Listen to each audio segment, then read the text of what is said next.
everyone, CleverGirlDanni here, and today we are going to be talking about depression. Cue the laugh track.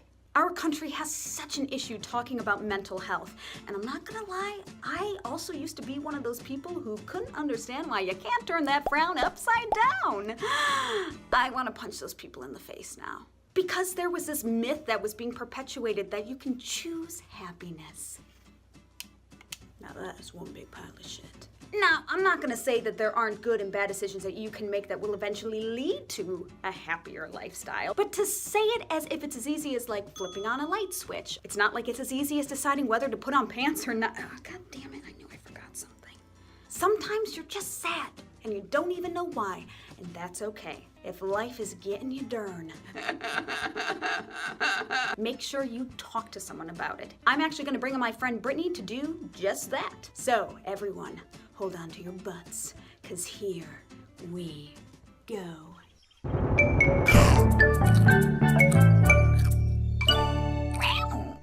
Hey everyone, I'm Danni, this is Brittney, and today we are going to be talking about depression. Cue the smiles.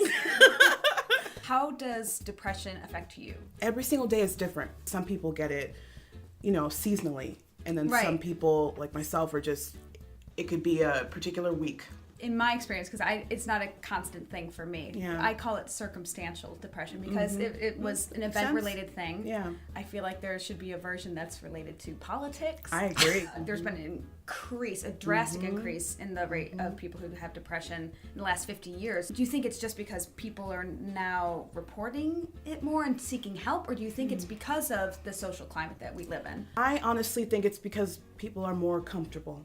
At least in the Black community, it's a huge ordeal because it's almost a hush-hush thing. You don't talk about it. If Aunt so-and-so or Uncle so-and-so is this way, that's just how they are. When in actuality, they're schizophrenic or they're depressed or they're bipolar or whatever. We're starting to put two and two together that, oh, okay, this person has a mental illness. Right.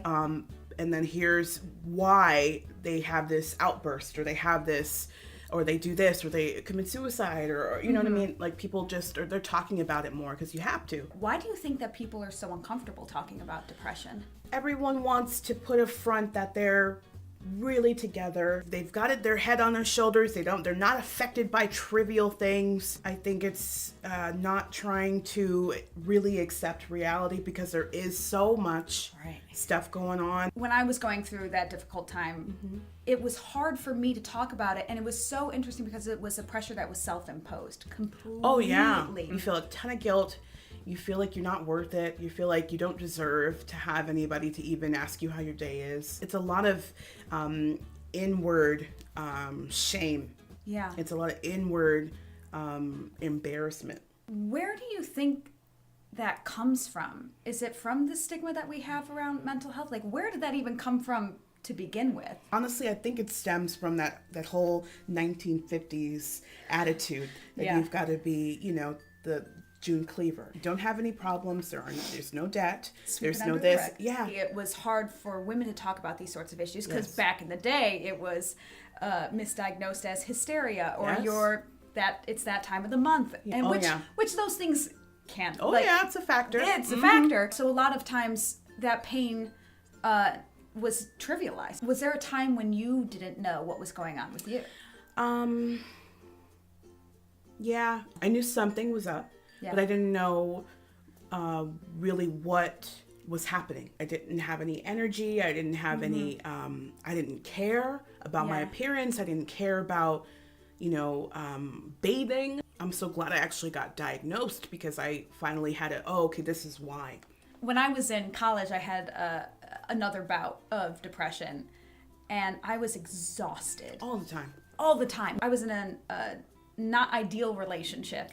And but I was convinced. I was so convinced I almost went to a doctor and tried to have them tell me that I had chronic fatigue syndrome because that's how much it affected me and how much I was completely oblivious to what the real issue was. Yeah. You almost don't want it to be that. You don't. You wanted it to be something else than what it actually was. Right. What advice do you have for people who are suffering with depression? I found an outlet with art. I also really dove into the online community, and I really tried to find other groups of people that felt the way I did. And you'd be surprised how many there are out there. There's even a group called This Is My Tribe on Facebook, which is amazing. Yeah. And it's a beautiful community of people that just, here are my, excuse my language, it's called My Fucking Feelings, and then you put your date. You just literally put exactly what you're feeling, even if it's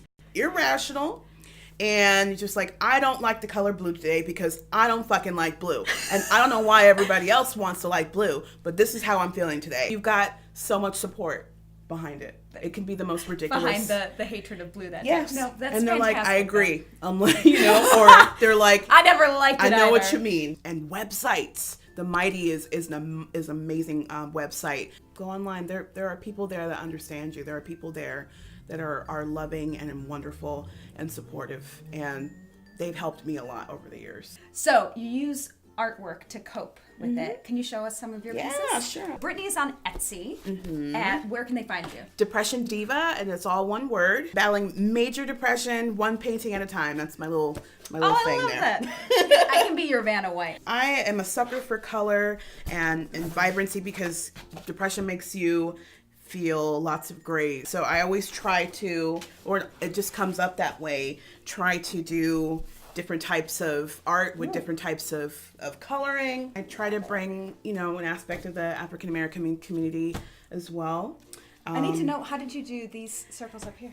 This was actually an old pill bottle. And what I did was I took the pill bottle and I mashed it into the paint and just transferred it to the Out of here. actually an old antidepressant bottle. Actually using it for the art, literally. This is one of my earlier ones. I started about 2 years ago, 2015, when I had a really bad bout of depression. I was out of work for 2 months. I had to go on leave. I had to do the whole group therapy thing. It got really bad, and I found the YouTube community, and I found the Art Sherpa. And I just started painting, and I just started going, and I'm still going strong today. I love that. This is my most recent one I did. Sorry, I'm covering your head. No, this is more important than my face. I like that you said that a lot of these started as mistakes, though. Yeah. What a great metaphor that is. You feel as if something is imperfect within yourself or within your work, and you have to push past that and find the beauty that exists. What do you think is the most helpful thing that people on the outside can do for people who are experiencing depression? Check in more. And it's not just a, hope you're having a good day, or I hope you feel better. Those are wonderful too. But really check in. I do much better with friends and family that go, okay, you said okay, now what's really going on? Don't give up, and don't feel like the person is hopeless, because they already feel that way. Persistence. Yeah, the person, depending on who they are, they might get pissed off about it. They might get upset that you're bothering them too much. But believe me, at least in my experience, just knowing that someone cares enough to persist in asking me what's going on, it does go a long way. Well, thank you so much for talking about it. If you are having a hard time or need to talk about it, Brittney's given some wonderful sites to check out. Yeah. And please just start a conversation with the people around you, the people that care about you. Important.